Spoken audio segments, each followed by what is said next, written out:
大家好，我是北川西餐主厨。今天我来教大家用一种自制的酱料烤肋排，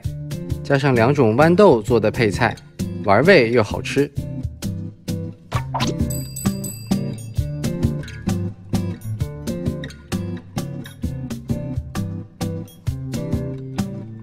猪肋排先要改刀成4指宽的长条，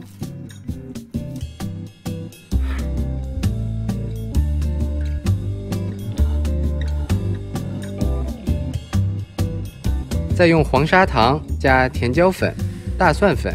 黑胡椒粉、盐做一个腌料。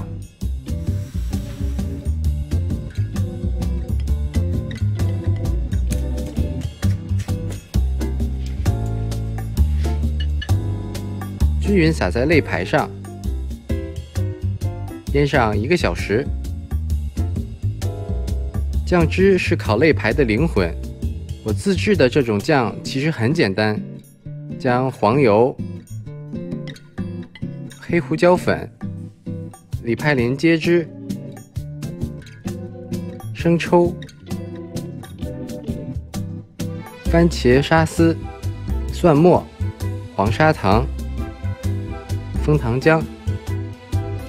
苹果醋、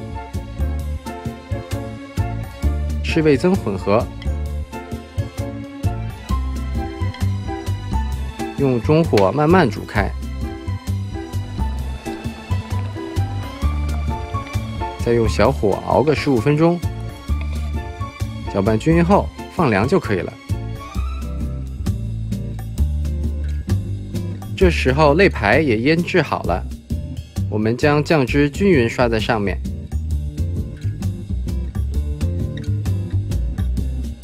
盖上锡箔纸，烤箱预热到150度，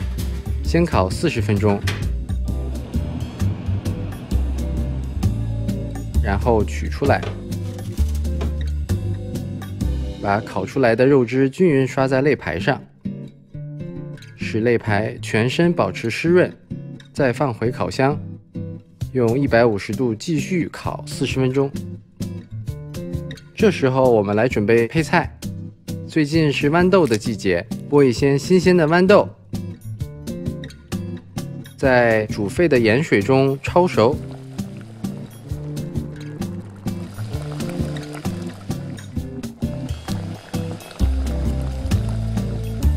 捞出沥干。装盘的时候，最下面放煮好的豌豆，然后摆上肋排，最后再撒一点压碎的芥末青豆。这种常见的零食会给这道菜增加特别的风味。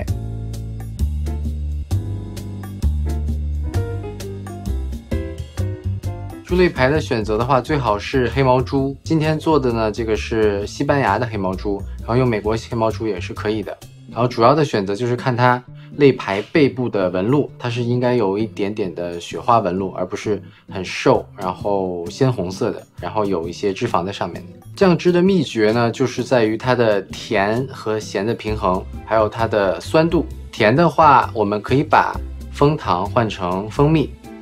酸度的话，我还是建议大家可以用苹果醋，会比陈醋啊、米醋味道会更好一点。烤肋排的诀窍呢，就是一定要盖锡箔纸在上面，这样的话可以控制它水分的流失。然后其中最重要的一步就是在中间的时候要把它拿出来，然后把它已经滴下来的汁再重新刷上去，这样的话它的水分可以更充分的进入到猪肋排里面。